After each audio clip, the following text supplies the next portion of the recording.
Hare Krishna. God's infinitude makes him not unknowable, but it makes him inexhaustible.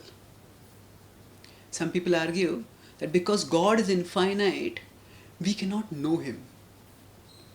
However, such an argument makes God, it may seem to preserve God's infinitude, but by making him unknowable, it deprives us of the positive knowledge about God that can inspire us to love him. So, a correct understanding. So, if we cannot know God, then how can we love him? How will we love someone? Suppose someone says that, oh, I love a person. Okay, and then we ask them, what does that person look like? I don't know. How does that person speak? I don't know. What does that person like? I don't know. Where, how do you love such a person? What do you love? Are you loving a cipher? So unknowability is, if we say that God is utterly unknowable, then love for him will become just a conception. It will become an abstraction. It will not be a transformational, tangible reality. And yet saints across all the world's great traditions have experienced and expounded on love for God as a transformational, tangible reality. So there is definitely knowledge about God possible, and that is possible by his self-revelation. Yes, we as finite beings cannot know the infinite, but the infinite has the omnipotence to reveal himself to us finite beings. And still, even after he reveals himself, he remains infinite. What does this mean?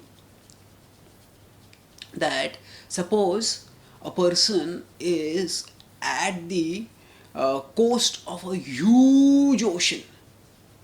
So assume that the ocean is so big as to be infinite. Now, and that person doesn't know swimming. And so if that person just goes into the ocean, will drown and die. But once that person comes to know the ocean, comes to learn swimming, then that person can go into the ocean and can go deeper and deeper and deeper into the ocean. And that person is actually inside the ocean, but despite being inside the ocean, that person never comes to the end of the ocean.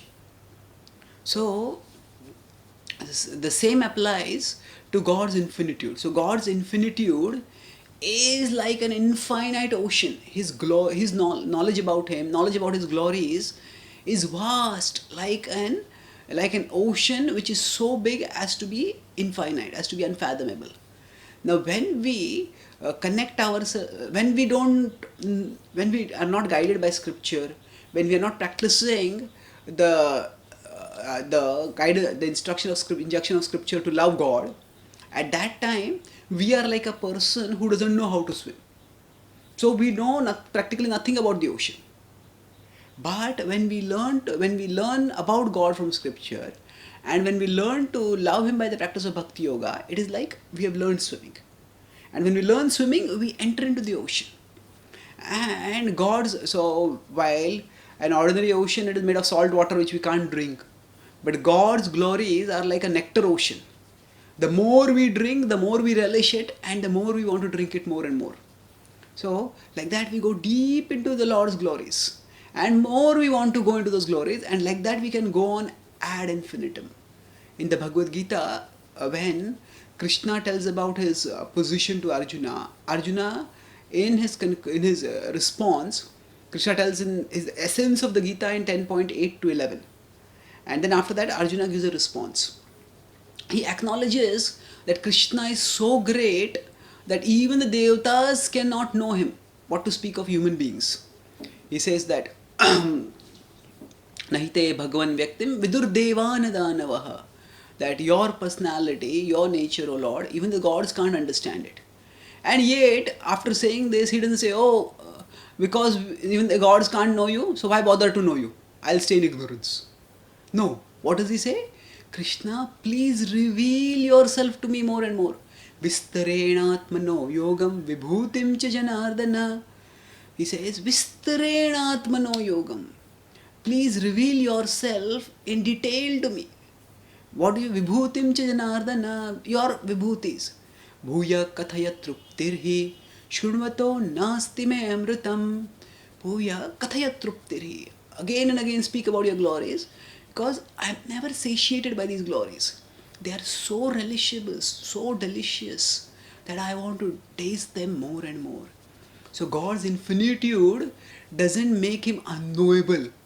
Rather, God's infinitude makes the process of knowing him inexhaustible. That means we can know him and know more about it and still know more about him, and in that way we can delight in knowledge about him without ever getting coming to the end of that knowledge. Thus, God's infinitude makes knowledge about him and the sweetness in knowing him inexhaustible, thus making us eternally joyful. Thank you. Hare Krishna.